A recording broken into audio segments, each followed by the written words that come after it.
ఆ కమోడ్ చూసారా? దాని ధర ఎంతో తెలుసా? లక్షల రూపాయలట. నేనెప్పుడు అంత ఖరీదైన బాత్రూమ్ చూడలేదు. మనమే కాదు, ప్రజలు కూడా చూడలేరు. కమోడే కాదు, అక్కడి భవనాలను పబ్లిక్ చూడాలి. టికెట్ ఎంత పెడతామంటారు? ఓ 50 రూపాయలు పెడితే బాగుంటుంది. మరీ అంత కాస్ట్ పెట్టి ప్రజలు చూడగలరు అనుకుంటున్నారా? ఏంటి బాత్రూమ్ బాతఖాని అనుకుంటున్నారా? అదేనండి రిషికొండ ప్యాలెస్పై ప్రభుత్వాధినేతలు, శాసనసభ్యులు అసెంబ్లీ వేదికగా జరిపిన చర్చే ఇదంతా. ఏదో సెటైరిక్గా వారు అలా మాట్లాడారనుకుంటున్నారా? ఏంటి ఆ మాటల వెనుక పెద్ద స్కెచ్చే ఉందట.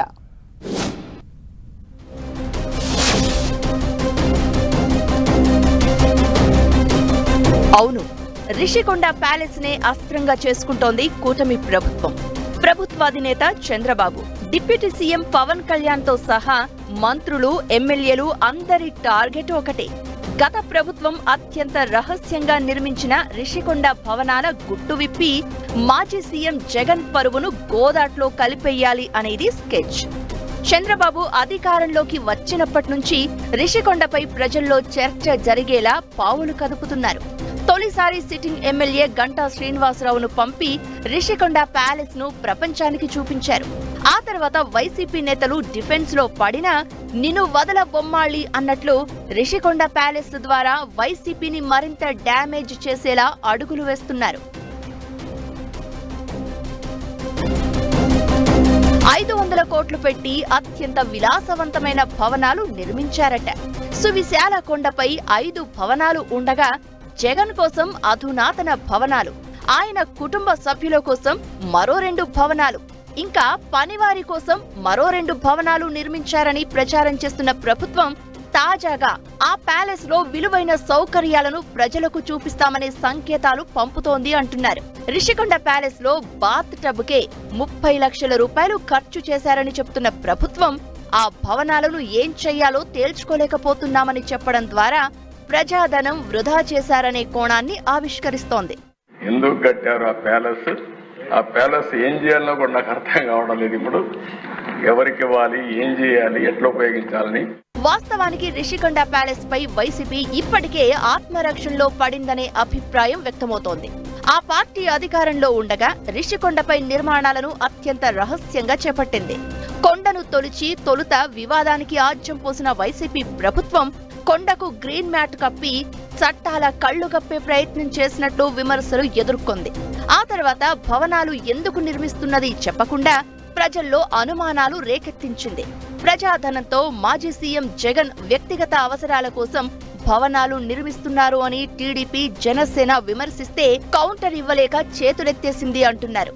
ఇక అధికారం కోల్పోయాక టీడీపీ ప్రభుత్వం ముందుగా రిషికొండ రహస్యాన్ని బద్దలు కొడితే ప్రధాని, రాష్ట్రపతి వంటి ముఖ్యుల కోసం అతిథి భవనాలు నిర్మించామని చెప్పుకునే ప్రయత్నం చేసింది.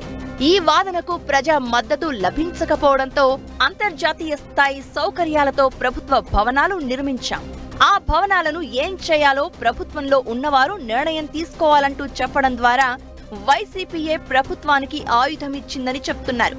వైసీపీ చెప్పిన మాటలనే అస్త్రాలు చేసుకున్న అధికార పక్షం రిషికొండ భవనాలను ఏం చేద్దామన్న చర్చకు తెరతీసింది. అసెంబ్లీ వేదికగానే ఈ చర్చ మొదలుపెట్టి వైసీపీపై వ్యంగ్యాస్త్రాలు సంధించింది. 7 స్టార్ హోటల్, దానికి మేనేజ్మెంట్ మీకే ఇస్తాం, ఆ వడ్డీ అయిన వసూలు చేసి మాకు ఇవ్వండి, ప్రజాధనం అది. విలువైన భవనాలు వృధాగా ఉన్నాయంటూ చర్చను తెరపైకి తెచ్చిన ఎమ్మెల్యేలు ఆ భవనాలను టాటాకు అద్దెకివ్వాలని కొందరంటే ఫలక్నుమా ప్యాలెస్ లా వాడుకోవాలని మరికొందరు శృతి కలపడం ఆసక్తికరంగా మారింది. 7 స్టార్, 9 స్టార్ హోటల్ గా మార్చేద్దామని కొందరు, పర్యాటక ప్రదేశంగా మార్చితే ఎలా ఉంటుందని ఇంకొందరు సెటైర్లు వేస్తూ రక్తి కట్టించారు. అసెంబ్లీ వేదికగా జరిగిన ఈ మాస్ ర్యాగింగ్ భవిష్యత్తులోనూ కొనసాగుతుందని చెప్పేలా సమావేశాలు ముగిశాక ఎమ్మెల్యేలతో కలిసి సందర్శిద్దామని సీఎం చంద్రబాబు ప్రతిపాదించడం ద్వారా రిషికొండ ఎపిసోడ్కు ఇప్పట్లో ఎండ్ కార్డు పడదని చెప్పేశారు. ఒకసారి ఎమ్మెల్యేలందరినీ తీసుకెళ్ళాలి, ఒకసారి హౌస్ కమిటీ అంతా ఈ అసెంబ్లీ అయినాక అందరం వెళదాం, మీతో కూడా కలిసి నేను కూడా చూస్తాను. మొత్తానికి ప్రభుత్వం రిషికొండ ద్వారా వైసీపీని మాజీ సీఎం జగన్ ను తలెత్తుకోకుండా చేయాలనే విధంగానే పావులు కదుపుతోంది అంటున్నారు. రిషికొండ ప్యాలెస్ ను ప్రజల సందర్శనకు ఉంచాలని ప్రతిపాదిస్తున్న ప్రభుత్వం నిజంగా అంత పని చేస్తే రాజకీయంగా వైసీపీని ఇరకాటంలోకి నెట్టినట్లే భావించాల్సి ఉంటుందని అంటున్నారు. ఇప్పటికే అమరావతిలో ప్రజాధనంతో నిర్మించిన ప్రజావేదిక కూల్చివేతపై విమర్శలు ఎదుర్కొంటున్న మాజీ సీఎం జగన్ కోట్ల రూపాయల ఖర్చుతో నిర్మించిన రిషికొండ భవనాల విషయంలో మరిన్ని విమర్శలు ఎదుర్కోక తప్పదంటున్నారు.